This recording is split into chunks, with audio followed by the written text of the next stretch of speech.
আসসালামু আলাইকুম ভিউয়ার্স, আশা করি সকলেই ভালো আছেন। দেখুন, একটি সুন্দর আমের কলমের গাছ, কত সুন্দর আম ধরেছে। এটা ব্যানানা জাতের আম।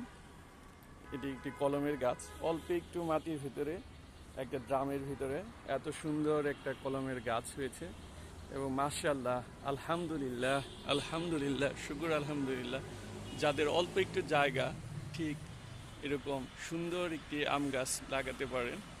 এতে আপনাদের যেমন একদিকে সময় কাটবে, অন্যদিকে মনের প্রশান্তি বাড়াবে। দেখুন কত সুন্দর একটি আম গাছ, এত সুন্দর, এত চমৎকার, এত ছোট সাইজের গাছে আল্লাহ তাআলার ইচ্ছায় মানুষের বুদ্ধি দিয়ে এই কলম করে এত সুন্দর অল্প জায়গাতে কত সুন্দর কতগুলো আম এসেছে। ভেরি নাইস, এক্সিলেন্ট দিস গাছ। এখানে আরও একটি জাম গাছ আছে, এটাও কলম করা। অনেক সুন্দর জাম আসতেছে, জামের দেখুন ফুলগুলো। অনেক সুন্দর, অনেক সুন্দর, beautiful. Thank you very much. May Allah help you all, may Allah makes your life more happy.